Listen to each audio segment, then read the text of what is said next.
حياكم الله شيخنا وأحسنتم. أخونا سيف السيف، حياك الله، تفضل يا أخي.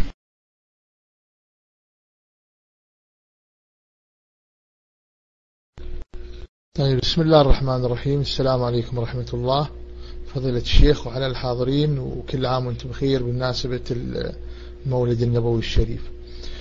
سؤالي فضيلة الشيخ، ألا ترون أن في هذا الوقت نحن نحتاج للخطاب الأكثر تسامح مع جميع الأطراف، حتى لو كانوا يعني في طرحهم وحشية أو هجومية؟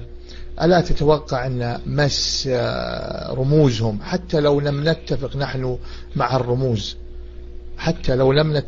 مع الرموز، أن لا نمس مثلا على سبيل المثال رموزهم، نطرح السياق التاريخي كما هو وكما متفق عليه من الجانبين، والآخر يقرر إن كان هذا الرمز مثلا بياخذ من عنده موقف إيجابي أو ياخذ من عنده موقف سلبي.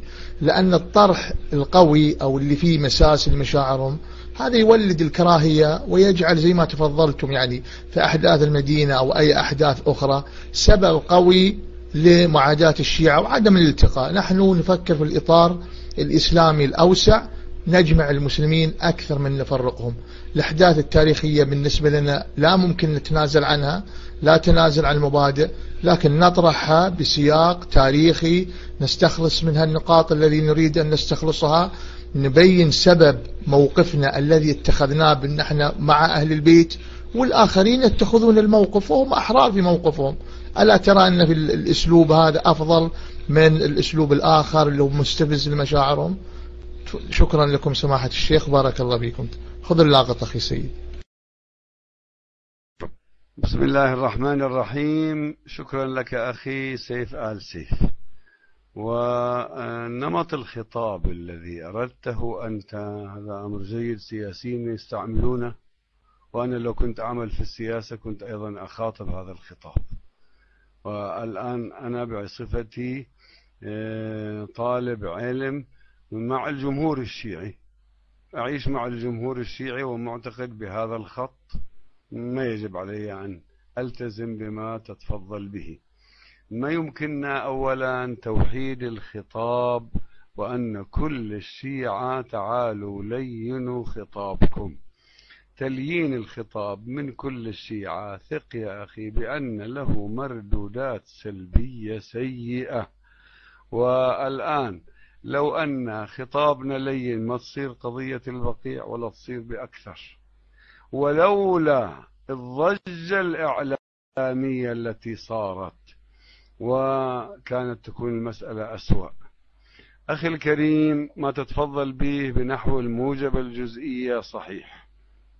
الآن الجمهورية الإسلامية، حزب الله، الشيعة، المرجعية في النجف، هذا خطابهم اللين، لكنه من الضروري أن يكون فينا أصوات تصدع بالحق، وخاصة إذا كانوا شعبيين أهليين ما لهم صفة سياسية، لا مسؤولين في الدولة أو مسؤولين في الحوار مع هؤلاء.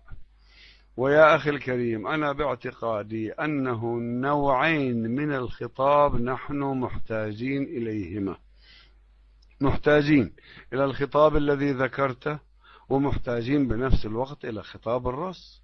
أنتم تلاحظوا السعودية لها خطاب، الوهابيين لهم خطاب، ولما ناقشهم اسألهم يقولون والله هؤلاء أهليين، نحن ما يمثلون، ليسوا في الدولة. طيب احنا أيضا عندنا أهليين، عندنا مؤسسات أهلية، علماء أهليون غير ملزمين لا بسياسة إيران ولا بسياسة حزب الله ولا بسياسة الدولة العراقية ومرجعية النجف.